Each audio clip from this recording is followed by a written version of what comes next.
Assalamualaikum warahmatullahi wabarakatuh. Halo anak-anak yang cerdas, berjumpa lagi dengan Bu Vivi dalam pembelajaran online. Kali ini Bu Guru akan menemani kalian belajar tentang IPA tetap pada bab 6 tentang Indonesiaku Kaya Budaya. Topik yang akan kita bahas kali ini yaitu kekayaan budaya Indonesia. Pada pertemuan sebelumnya kita sudah membahas tentang kekayaan budaya, tepatnya pada pembelajaran PPKN. Jadi ada kaitannya dengan PPKN. Setelah kita mengetahui berbagai keragaman budaya yang ada di Indonesia, kali ini kita akan mengetahui faktor yang menyebabkan keragaman yang ada di Indonesia. Kenapa Indonesia bisa mempunyai banyak suku, banyak tarian, banyak rumah adat, dan banyak kebudayaan yang lain.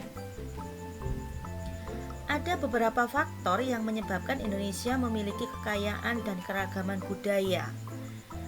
Faktor yang pertama yaitu letak strategis wilayah Indonesia. Indonesia berada di antara dua benua, yaitu benua Asia dan benua Australia, dan terletak di antara dua samudra, yaitu Samudra Hindia dan Samudra Pasifik. Letak strategis tersebut menjadikan Indonesia berada di tengah-tengah lalu lintas perdagangan. Para pedagang dari berbagai negara datang ke Indonesia membawa agama, membawa adat istiadat dan kebudayaan dari negaranya. Banyak pendatang menyebarkan agama, adat istiadat dan kebudayaan negaranya, baik dengan sengaja maupun tidak sengaja. Makanya kemarin Bu Guru menyampaikan tentang asimilasi dan akulturasi. Jadi perpaduan atau percampuran budaya asing dengan budaya Indonesia. Yang kedua, kondisi geografis negara kepulauan. Indonesia merupakan wilayah kepulauan yang terdiri atas 17.491 pulau. Data ini diambil dari Kementerian Koordinator Bidang Kemaritiman dan Investasi Indonesia atau Kemenkomarves, tercatat hingga Desember 2019. Jadi sampai bulan Desember 2019 jumlah pulau di Indonesia itu 17.491. Penduduk yang menempati satu pulau atau sebagian dari satu pulau tumbuh menjadi kesatuan suku bangsa dan memiliki budaya sendiri. Jadi budaya antar pulaunya itu berbeda-beda. Begitu pula dengan suku dan rumah adatnya. Yang ketiga yaitu perbedaan kondisi alam. Kehidupan masyarakat pantai berbeda dengan kehidupan masyarakat pegunungan.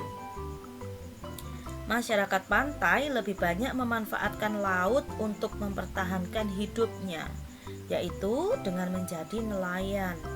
Sebaliknya, masyarakat yang tinggal di lereng pegunungan memiliki upaya sendiri untuk bertahan hidup. Mereka lebih memilih mata pencarian yang berkaitan dengan relief alam pegunungan, misalnya sebagai peternak atau petani sayur. Bagaimana dengan masyarakat yang tinggal di kota? Masyarakat yang tinggal di kota tentu tidak akan menjadi nelayan karena jauh dari laut. Masyarakat kota cenderung untuk membuka usaha, bekerja di kantor atau bekerja di pabrik. Faktor keempat yang mempengaruhi kekayaan budaya atau keragaman budaya Indonesia yaitu keadaan transportasi dan komunikasi. Kemudahan sarana transportasi dan komunikasi memudahkan masyarakat berhubungan dengan masyarakat lainnya. Sebaliknya, sarana yang terbatas akan menyulitkan masyarakat dalam berhubungan dan berkomunikasi dengan masyarakat lain. Kondisi ini menjadi penyebab keragaman masyarakat di Indonesia. Karena pergaulan, jadi masyarakat itu bisa beragam.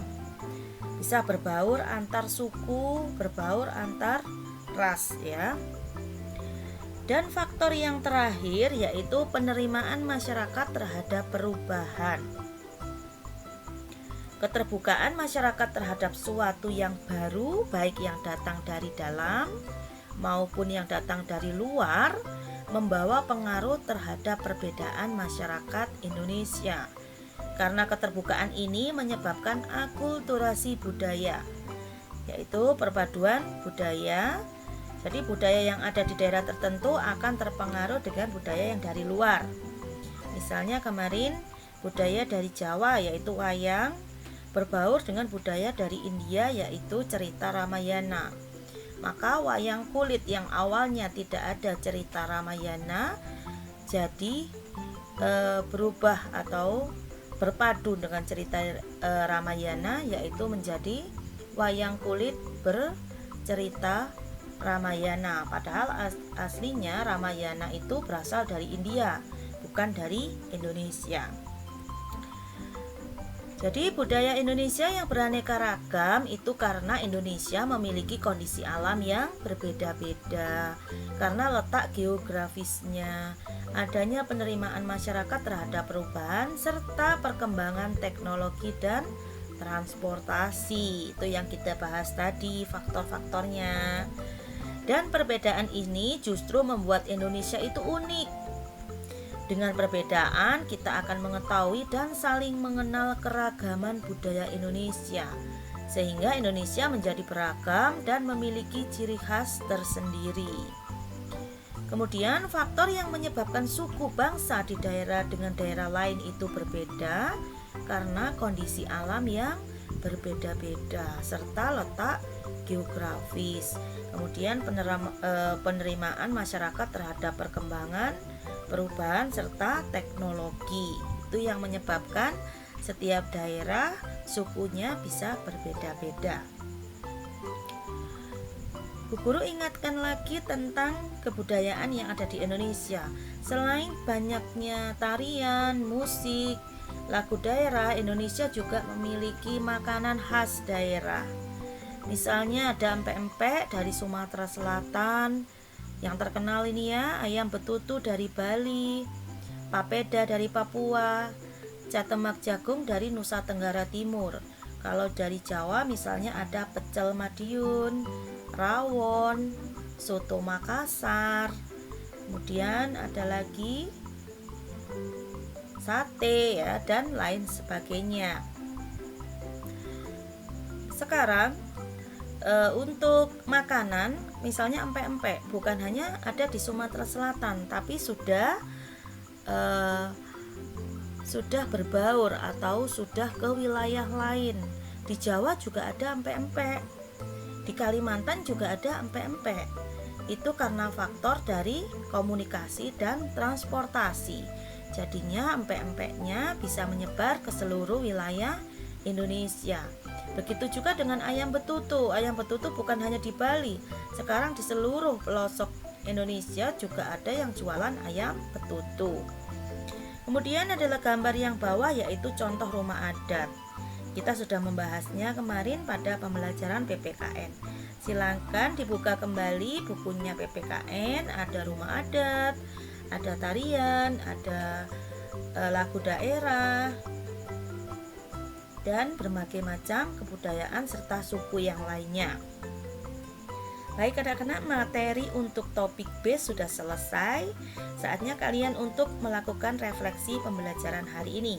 Selamat belajar, selamat mengerjakan refleksi. Assalamualaikum warahmatullahi wabarakatuh.